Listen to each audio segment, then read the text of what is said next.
Hi guys, it's me. Long time no post.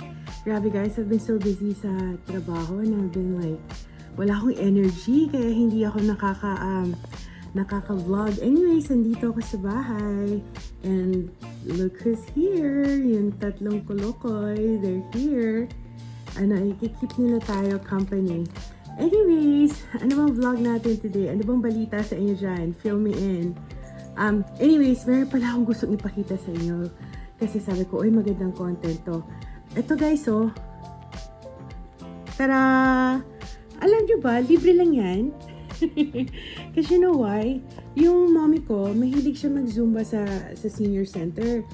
And then so, sa senior center, every Thursday and Friday, nagbibigay sila ng groceries sa mga seniors na pumupunta doon.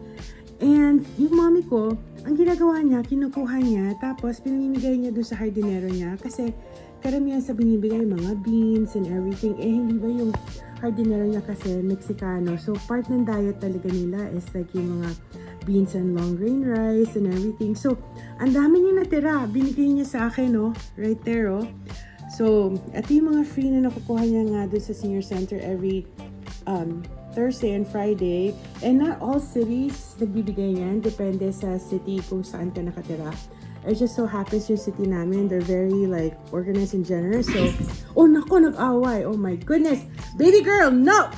Oh my gosh, witness kayo ha. Bully yan si baby girl. Baby girl, you're so bad. Inaaway mo si Ellie. Ayun, nakatingin tuloy si Quincy. Mommy niya yung inaway. Oh my gosh! Teka lang guys, hold on. Nakita nyo pa yung nag-away yung dalawang pusa. So actually guys, since si baby girl, napaka-bully niyan. Ayan, nagtatago sa baba ng ayan, aaway na naman yan si Ellie. Actually, I only rescued her like probably 3 years darating na September. And si Ellie and Quincy, they've been here forever. Pero siya yung talagang bully na she acts like she owns the place. Anyways guys, so ito. So ang gagawin ko, yung teka nga guys, nag-aaway na naman. So guys, lumabas si Austin, pinagalitan si baby girl. Ayan, oh. Ayan siya, oh. Tinitingnan siya ni Quincy. Kay Austin lang siya yan, guys, takot. Sa akin hindi yan takot. Pag pinapagalitan ko yan, wala, tinitingnan lang ako. Ay nako. Siguro kung may anak kami, ganyan din yung mangyayari. Mas takot yung mga bata sa kay Austin kasi sa akin. Anyways guys, ito nga pala. So, ang dami-dami. I wanted to show you kung ano yung mga binigay. So, most of this, may mga beans. Ibibigay ko yan sa katrabaho ko. Kasi sila, kumakain sila ng beans. Eh, hindi naman talaga ako kumakain ng beans. Wala naman tayong masyadong mga dishes na gumagamit ng mga ganyang klaseng beans. So, pamimigay ko, yung corn, ikikip ko yan kasi si Austin mahiligan sa corn. Tapos yung iba, ibibigay ko sa mga patients ko. So, tingnan natin kung ano yung pwede natin makip at ano yung pwede natin ibigay. Pero ang galing imaginein mo yung city, every Thursdays and Fridays, namimigay sila ng grocery. So anyways guys, let's go back to buting tingin natin kung anong laman itong box na to. Ang galing ng city na where we live, namimigay talaga sila ng mga groceries every Thursdays and Fridays sa mga seniors if they want it. If you don't want it, it's okay. Bahala ka kung anong gusto mong kunin. I was like thinking yung mga beans, ipamimigay ko yan sa sa katrabaho ko na na Latina kasi hindi naman ako kumakain ng beans. Wala naman tayong masyadong dishes na gumagamit ng beans. So, bibigay ko yan. Pero yung corn, kikip ko yan kasi si Austin mahilig yan mag-corn. For example, kung meron siyang grilled na beef or barbecue, gusto niya palagi may corn siya na may butter. So, anyways, let's see what we have here. Pero most likely, ito, yung mga oats na yan, ibibigay ko yan sa mga pasyente ko na medyo older kasi hindi ako kumakain ng ng oats. So, anyways, let's see what we have.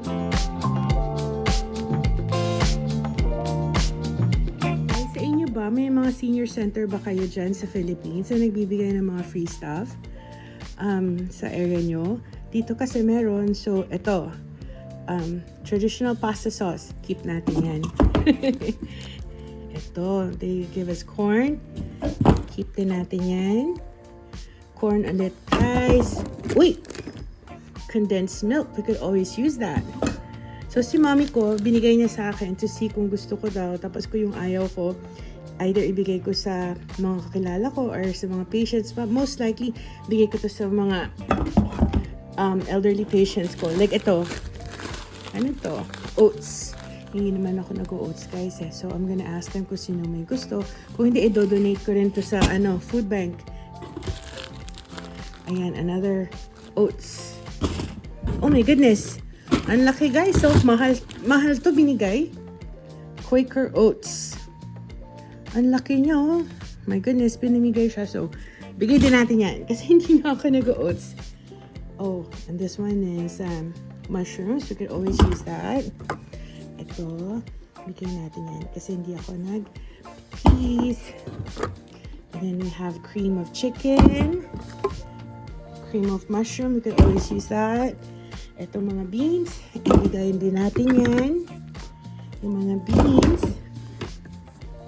Bigay din natin yung mga beans, guys. Marami ako mga sauces. So, bigay din natin yan. Tuna. Ang daming tuna, guys. So, bigay din natin yan. Kasi marami pa akong tuna. Guys, kung pwede na ito ibigay sa, sa Philippines na ipangkawang gawa na, yung mga ayaw. Hindi yung ayaw, pero yung mga excess na groceries, no? Ang mahal lang kasi talaga yung shipping eh. Kasi pag nag-ship ka, kung i-convert ko sa pesos, siguro mga 4,000 pesos ang shipping ng box to 120. Depende sa size ng box. Yan, spaghetti. Free rin yan. Bigay ko na sa katrabaho ko. Kasi marami pa akong pasa sa cupboard. Ayan. Yan din. Bigay din natin yan. Uy! Instant, may hilig ang mga bata dito. So, bigay din natin yan sa katrabaho ko. Ayan. Chicken broth. Bigay din natin yan. Uy! Alam mo, mahal-mahal ito sa groceries.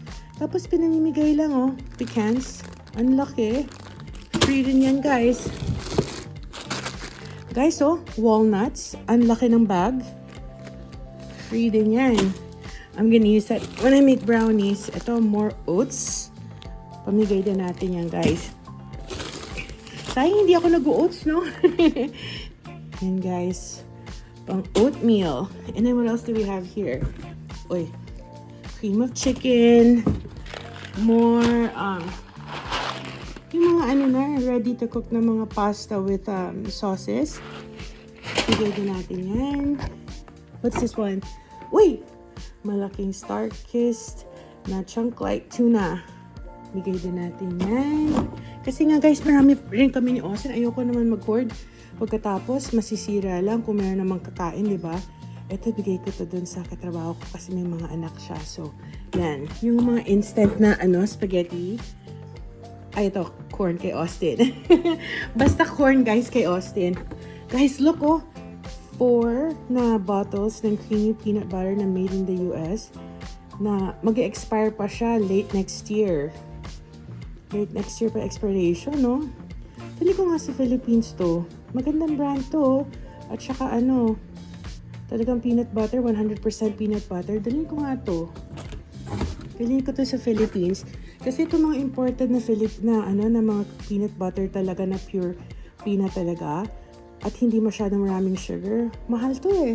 So, there's 4 of them. Dali natin sa Philippines yan, guys. Bigay ko iba sa mommy ni Austin. At saka I remember sa vlog ni Roel, gusto nila ng peanut butter na galing sa States. So, dadali natin to, guys. Ayan, bigay ko sa kanila. Then, what else do we have here? Oh, taco seasoning. Mahal din to. Pinimigay lang. And then, what's the rest? So, same thing. Yung mga instant na mga spaghetti for kids. And guess who's here? Quincy! Say hi, Quincy! And then, what else? Corn na naman. Mexican-style corn. Kay Austin yan. Basta corn, guys. And then we have, what's this? Tomato soup. Bigay din natin. Hindi kasi ako, guys, nagto-tomato soup. So, rin natin yan. Ibigay din natin yan. Kasi sino may gusto. And more sweet corn. Kay Austin. So, eto, guys, tinabi ko na siya dito. Ang galing, Ang daming binigay. Usually, yung mommy ko, minsan sinasabi pa niya sa akin sa senior center, hey, come here. Sa senior center, pag nagkukwento siya, minsan minibigyan pa sila, guys, ng 2 dosenang eggs, 1 galon ng milk, 1 galon ng orange juice, and ano pa, like isang malaking pack ng chicken, isang malaking roll ng ham. Ang dami talagang binibigay. Pero syempre siya nang gumagamit nun. Pero yung mga dilata and everything, yun nga, binibigay niya sa hardinera niya or minsan sa iba niya ring neighbors. Pag nakakakuha siya, sinasabi niya sa mga neighbors niya na nakakuha siya and whoever wants it. Pero this time, inask niya ako. Sabi ko, sige, let me go through it. Tapos yung iba, like I said, ibibigay ko rin. Ang mostly na ikikeep ko dito, yung corn. Kasi yun talagang gusto ni Austin, yung corn tsaka yung peanut butter. Kasi yung peanut butter, lagi yung magagamit yan. And that's about it, guys. Andito na ako sa bahay. Hindi pa tayo pwede mag-house tour kasi hindi pa ako naglilinis. Pero ayan, kalahati na yung dining table. May mga nakalagay dyan. And there's Quincy. Quincy, come here! Come here, say hi to everyone. Ay, nga pala, guys.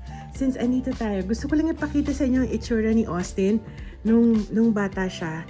Ito, guys, ang itsura ni Austin nung bata siya. Can you guys see? Ang cute ni Austin, ano? Yan, oh. Baby siya. Teka, hindi masyadong nag-focus. Ayan, oh. Ayan si Austin. So, mag-ano tayo? Mag-show and tell tayo. So, si Austin, nag-aral siya ng high school sa Obi Montessori. And, I'm not sure kung naalala niyo pa yung dalawa, artista yan eh, di ba? Si Anna Roses at saka si Bernadette Allison. Classmates ni Austin yan. Yan yung mga kabatchmates niya sa Obi Montessori. Tapos, ayan si Ian, dating BFF ni Austin yan back in high school. Tapos kumari ni Austin, yan naman si Geneva, yung anak din ng daughter niya. Inaanak din ni Austin yon. And here is Austin. Yan. I think on this one, model siya ng Adidas sa Philippines. Kaya naka-Adidas na shirt siya kasi ang dami niya mga freebies sa Adidas before. And ito yung mommy ni Austin. At yan si Austin. Yan yung age si Austin when he did yung commercial ng Caladrill. Yung Caladrill commercial, yan yung age siya nung ginawa yon. And yan, baby si Austin, tsaka yung lola niya sa daddy side niya. And nag-meet kami ni Austin. Ganito pa siya kabata noon. That's Austin when he was younger. Bahay ng tita ko yan. Can you guys see the palabok? And then, ako to sa gitna. Back then, naka-braces pa siya, ako dyan. And, ito yung mga visit namin sa Philippines. Ayan si Precious. Diba taga Das Entertainment din yan. Tapos, ayan yung nasa gitna. Dating asawa ni Ian yan. Yung kayakap ni Geneva. Tapos si Austin. And, ito pa yung may iba na friends doon. Diba senator na yung isa. Pinsan niya yung nasa bottom. Si Melissa. So, ayan. And, here's more. Si Austin. Yan lang yung mga pictures kasi kailangan ko pa maghanap kasi hindi na naman tayo for so many years. Hindi na ako nagpiprint ng mga pictures. Pero ayan, girl, oh. Ayan yung walang ya. Hey, come here. Nangangaway ka, ha? Ibabalik kita kung saan kita ni-rescue. Sige. Guys, salbahe yan, oh. Alam niya kasi cute siya, kaya salbahe. Tsaka siya kasi yung bunso. O ba, hinigaan tayo, guys. Humiga pa siya, guys, oh. Ikaw, you're so bad. Nangaaway ka. Guys, ang puti-puti niya. Maputi pa siya sa rug. Anyways, guys, that's about it. I just wanted to show you yung mga freebies na nakuha namin. Nakuha pala ng mom ko. So, anyways, thank you again for watching. For watching my vlogs. Pag nag-off ulit si Austin, mamamasyal tayo sa malayo. I wanted to show you guys yung beach areas dito malapit sa house ko para maiba naman tayo ng scenery. Pero anyways, I just thought na interesting to, no? Kasi imagine mo, ang dami-dami. Tapos pinamimigay, libre. Every weekend, guys. Every week, Thursdays and Fridays. So, kung talagang for example, nagtitipid ka, no? Antayin mo lang Thursdays and Fridays. Ang dami mo ng groceries. Kasi minsan si mommy pa, pag Friday, nagbibigay pa sila, guys, ng isang bag ng oranges, bananas, pears, pati mga bread, ang dami. Pero kinikip niya na yun kasi she could always use that. Yung mga dilata lang yung binigay sa akin, which I'm gonna give away. And kikip ko lang dito yung corn tsaka yung peanut butter. Anyways, guys, thank you for watching. I appreciate all of you. And just in case hindi ko mapalabas yung mga old vlogs ko, happy birthday pala doon sa isa nating silent viewer, si Michelle Apan. Yung son niya nagsabi sa akin na to greet his mom. A happy birthday girl. Nag-greet na kita sa iba kong vlogs pero hindi ko pa yata mapapalabas. So just in case ito yung mapalabas ko, I just wanna say I wish you all the best.